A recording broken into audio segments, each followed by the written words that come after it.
नमस्कार मेरी प्यारे दोस्तों, कैसे हैं आप सभी।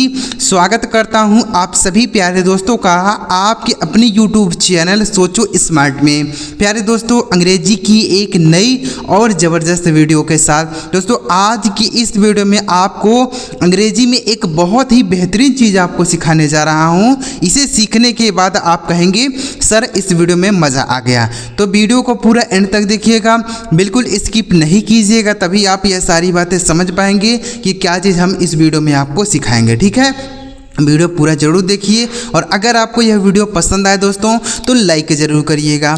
आइए दोस्तों वीडियो को शुरू करते हैं और एक एक चीज़ों को एक एक बातों को समझने का प्रयास करते हैं। अभी आपको यह बात समझ नहीं आई होगी कि हम आपको क्या सिखाने वाले हैं, तो पूरा लास्ट तक बने रहिएगा। ठीक है ना। देखिए सबसे पहले आप यहाँ देखिए लिखा है अंग्रेज़ी पढ़ना सीखने का बहुत ही बेहतरीन तरीका। दोस्तों ध्यान से देखिए, सबसे पहले आप यहाँ देखिए लिखा है HAPPY और यहाँ लिखा है PLEASED। तो दोस्तों हम आपको कुछ ऐसे शब्द सिखाने वाले हैं जिनका हिंदी मतलब एक ही होता है, यानी जिनका मीनिंग सेम होता है। ऐसे शब्द हम आपको सिखाएंगे। कैसे होता है, क्या होता है, चलिए शुरू करते हैं और एक एक चीज़ों को यहाँ पर लिखते हैं। सबसे पहला शब्द लिखा HAPPY, तो इसे क्या पढ़ा जाता है, इसे पढ़ा जाता है दोस्तों हैप्पी। HAPPY इसे पढ़ते हैं हैप्पी, यानी जो इसका प्रोनाउंसिएशन होता है वह हो जाता है हैप्पी। ठीक है, अब यहाँ लिखा है PLEASED, इसे पढ़ते हैं दोस्तों प्लीज्ड। ठीक है, इसे पढ़ा जाता है प्लीज्ड और इसे पढ़ा जाता है हैप्पी। समझ गए, इन दोनों को इस तरीके से पढ़ा जाएगा। अब इनका हिंदी मतलब हम जानते हैं।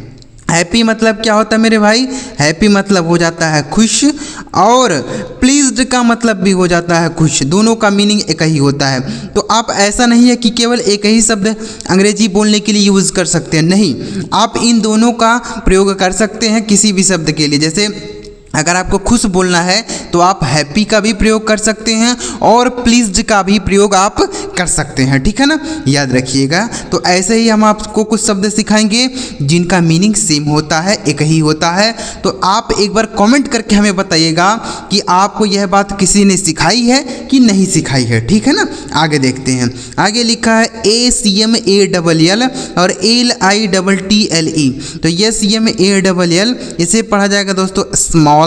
SMALL इसे पढ़ेंगे स्मॉल। ठीक है, और LITTLE इसे पढ़ेंगे दोस्तों लिटिल। समझ गए, इसे पढ़ा जाएगा लिटिल। स्मॉल मतलब होता है दोस्तों छोटा, क्या होता है मेरे भाई, छोटा होता है। और लिटिल मतलब क्या होता है, लिटिल का मतलब भी छोटा होता है। ठीक है ना, तो याद रखिएगा दोनों का मीनिंग एक ही होता है।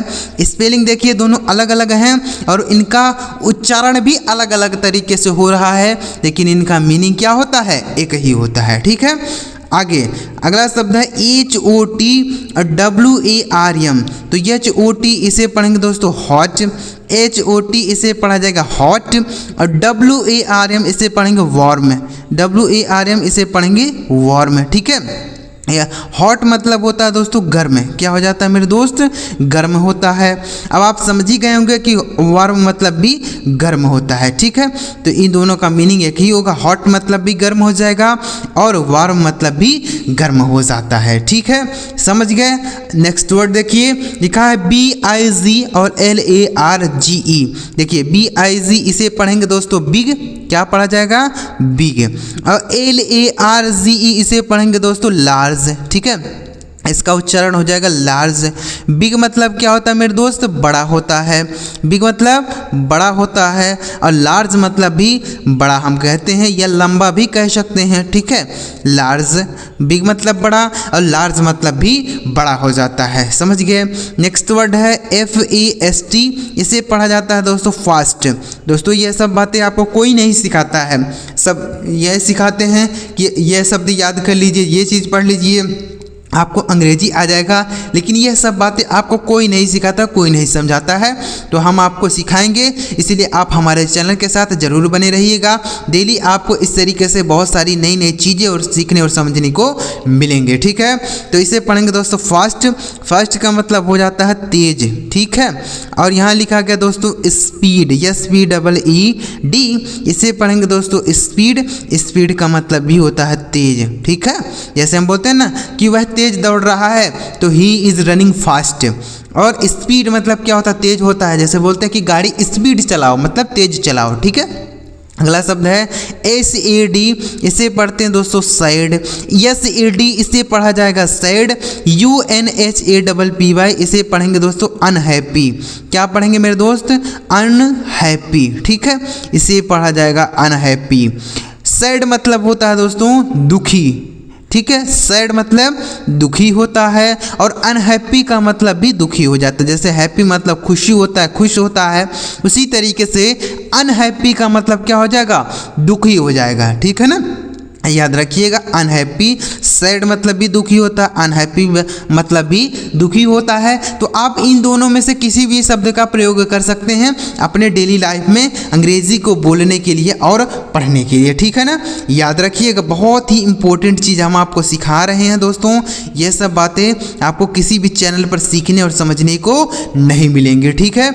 आगे देखिए, लिखा है ANGRY और MAD। तो ANGRY इसे पढ़ते हैं दोस्तों एंग्री। क्या पढ़ा जाएगा मेरे दोस्त, एंग्री, ठीक है। इसका उच्चारण हो जाएगा एंग्री। और MAD इसे पढ़ेंगे दोस्तों मैड। MAD मैड, ठीक है। एंग्री मतलब हो जाता है गुस्सा या पागल, हम कह सकते हैं। जैसे कोई व्यक्ति अगर गुस्से में होता है तो वह पागलों की तरह व्यवहार करता है, ठीक है। उसी तरीके से मैड मतलब भी होता है पागल, ठीक है ना। तो याद रखिएगा, यानी जो व्यक्ति गुस्से में आ जाता है वह पागलों की तरह व्यवहार करता है, मतलब चीज़ों को तोड़ फोड़ देगा, किसी को मार पीट देगा, तो वह पागलों की तरह ही व्यवहार करता है। तो लगभग इन दोनों का मीनिंग क्या हो जाएगा, सेम हो जाएगा, ठीक है ना। आगे लिखा है FINISH और END। FINISH इसे पढ़ेंगे दोस्तों फिनिश्ड। क्या हो जाएगा मेरे दोस्त, फिनिश, ठीक है। और END इसे पढ़ेंगे दोस्तों एंड। क्या हो जाएगा, एंड हो जाएगा। फिनिश मतलब होता है दोस्तों समाप्त करना। क्या हो जाएगा, समाप्त होना, या समाप्त करना बोल सकते हैं। और एंड का मतलब भी हो जाता है समाप्त होना, ठीक है ना।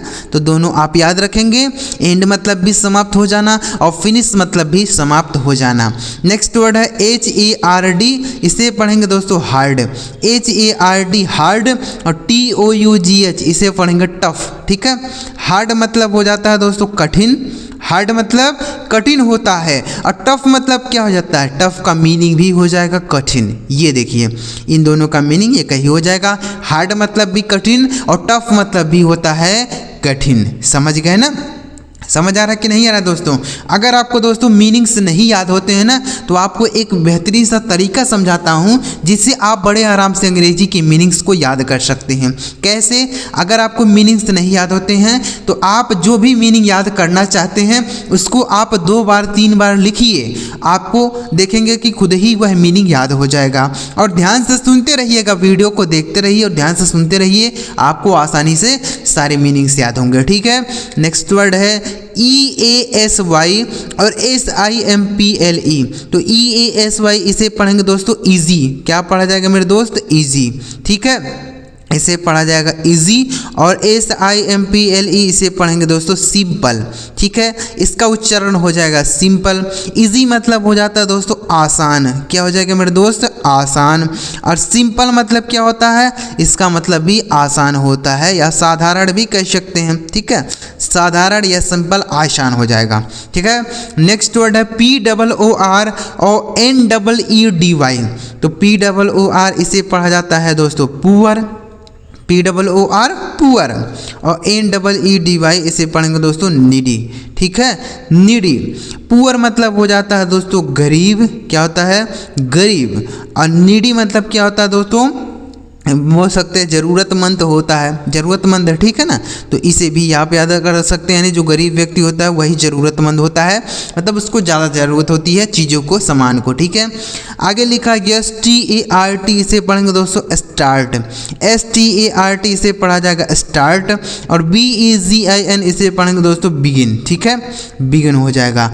स्टार्ट मतलब होता है दोस्तों शुरू करना, और बिगिन का मतलब भी हो जाता है शुरू करना, ठीक है ना, याद रखिएगा। स्टार्ट मतलब भी शुरू करना, और बिगिन का मतलब भी हो जाएगा शुरू करना। समझ गए? आ रहा है कि नहीं समझ आ रहा है दोस्तों? अगर आपको कोई बात न समझ आए तो आप हमें नीचे कमेंट बॉक्स में बता दीजिएगा कि सर हमें यह बातें नहीं समझ आती है, तो हम आपको वह चीज़ ज़रूर समझाने और सिखाने का प्रयास करेंगे, क्योंकि आप यहाँ अंग्रेजी सीखने और समझने के लिए ही आए हैं। और अगर आप आए हैं और आपको अंग्रेजी समझ में ही नहीं आए तो आपका यहाँ आने का फ़ायदा क्या हुआ? आप अंग्रेजी सीखने के लिए ही तो आए हैं, तो इसलिए आपको सारी बातें आनी चाहिए। आगे देखिए, लिखा है SMART CLEVER, तो SMART इसे पढ़ेंगे दोस्तों स्मार्ट। क्या पढ़ा जाएगा मेरे दोस्त? स्मार्ट, ठीक है। CLEVER इसे पढ़ेंगे दोस्तों क्लेवर, ठीक है, इसे पढ़ा जाएगा क्लेवर। स्मार्ट मतलब होता है दोस्तों चालाक, क्या होता है? चालाक होता है, ठीक है। और क्लेवर का मतलब भी हो जाता है चालाक, यानी इन दोनों का मीनिंग लगभग सेम होता है। स्मार्ट मतलब भी चालाक लड़का होता है, और क्लेवर मतलब भी चालाक होता है, ठीक है। BEAUTIFUL PRETTY, तो इसे क्या पढ़ेंगे? BEAUTIFUL इसे पढ़ा जाएगा दोस्तों ब्यूटीफुल। क्या पढ़ा जाएगा? ब्यूटीफुल, समझ गए? इसका उच्चारण हो जाता है ब्यूटीफुल। और PRETTY इसे पढ़ेंगे दोस्तों प्रेटी। क्या पढ़ा जाएगा? प्रेटी, ठीक है। ब्यूटीफुल मतलब हो जाता है सुंदर, ब्यूटीफुल मतलब सुंदर होता है, और प्रेटी का मतलब भी हो जाता है मेरे दोस्त सुंदर, ठीक है। यानी इन दोनों का मीनिंग एक ही हो जाएगा, ब्यूटीफुल मतलब भी सुंदर और प्रेटी मतलब भी सुंदर। आगे लिखा है OLD इसे पढ़ेंगे दोस्तों ओल्ड, OLD इसे पढ़ा जाएगा ओल्ड, और AGED इसे पढ़ेंगे दोस्तों एज्ड। क्या पढ़ेंगे? एज्ड, ठीक है। ओल्ड मतलब बोल सकते हैं बूढ़ा, ओल्ड मतलब बूढ़ा, और एज्ड मतलब क्या हो जाएगा? बूढ़ा। जिसकी उम्र ज़्यादा हो जाती है उसको हम बोलते हैं एज्ड। एज्ड मतलब बूढ़ा, और ओल्ड मतलब तो बूढ़ा होता ही है, ठीक है ना। आगे देखिए, अगला वर्ड देखते हैं। बस दोस्तों इतना ही शब्द बचा हुआ है, बस ध्यान से इनको भी आप सीख लीजिए और समझ लीजिए। आगे देखिए, आगे लिखा है CLEAN और NEAT, तो CLEAN इसे पढ़ेंगे दोस्तों क्लीन। क्या पढ़ा जाएगा मेरे दोस्त? क्लीन, ठीक है। NEAT इसे पढ़ेंगे दोस्तों नीट, ठीक है। क्लीन मतलब क्या होता है दोस्तों? साफ होता है। और नीट मतलब क्या हो जाता है? नीट का मतलब भी साफ या सुथरा होता है, ठीक है। नीट मतलब भी होता है साफ या सुथरा, जैसे नीट एंड क्लीन हम लोग बोलते हैं ना, साफ सुथरा, तो नीट मतलब भी हो जाता है साफ, और क्लीन मतलब भी हो जाता है साफ। नेक्स्ट वर्ड है RICH, इसे पढ़ेंगे दोस्तों रिच। क्या पढ़ेंगे? रिच। WEALTHY इसे पढ़ेंगे दोस्तों वेल्दी। क्या पढ़ा जाएगा? वेल्दी। रिच मतलब हो जाता है मेरे दोस्त धनी। क्या हो जाता है? धनी। और वेल्दी मतलब क्या होता है? वेल्दी का मतलब भी धनी ही होता है, ठीक है, धनी। अगला शब्द है KIND, इसे पढ़ेंगे दोस्तों काइंड। KIND kind. काइंड मतलब क्या होता है मेरे दोस्त? दयालु होता है, ठीक है। काइंड मतलब दयालु। CARING इसे पढ़ेंगे दोस्तों केयरिंग। क्या पढ़ेंगे मेरे दोस्त? केयरिंग। केयरिंग का मतलब क्या होता है? केयरिंग मतलब भी होता है दयालु, यानी जो देखभाल करता है वह दयालु व्यक्ति होता है, ठीक है ना। तो आप याद कर सकते हैं काइंड मतलब भी दयालु, केयरिंग मतलब भी देखभाल करने वाला, जिसको हम लोग दयालु कह सकते हैं, ठीक है ना। तो ये सारे शब्द आप समझ गए दोस्तों। इसी तरीके से आपको याद कर लेना है। तो यहाँ पर हम आपको कुछ ऐसे शब्दों को सिखाएं जिनका मीनिंग और स्पेलिंग तो अलग होता है लेकिन देखिएगा मीनिंग एकदम सेम होता है। क्या होता है? सेम होता है। स्पेलिंग अलग होता है और उच्चारण भी अलग होता है, बस इनका क्या सेम होता है? मीनिंग सेम होता है। जैसे हैप्पी मतलब भी कुछ, प्लीज्ड मतलब भी कुछ, स्मॉल मतलब भी छोटा, लिटिल मतलब भी छोटा, हॉट मतलब गर्म, वार्म मतलब भी गर्म, बिग मतलब बड़ा, लार्ज मतलब भी बड़ा, फास्ट मतलब तेज, स्पीड मतलब भी तेज, सैड मतलब दुखी, अनहैप्पी मतलब भी दुखी। इस तरीके से आपको इन शब्दों को याद कर लेना है, ठीक है। तो अगर आपको यह वीडियो दोस्तों अच्छा लगा हो, सारे चीज़ें आप इस वीडियो से समझ पाए हो, सीख पाए हो, तो इस वीडियो को आप एक लाइक ज़रूर करिएगा और इस चैनल को अभी तक आपने सब्सक्राइब नहीं किया है तो चैनल ज़रूर सब्सक्राइब करिएगा, ताकि जब हम इस तरीके से कोई नई वीडियो अपलोड करें तो सबसे पहले आपको मैसेज मिल जाए। चलिए मिलते हैं प्यारे दोस्तों अगली वीडियो में किसी नए टॉपिक के साथ। वीडियो देखने के लिए आपका बहुत बहुत धन्यवाद।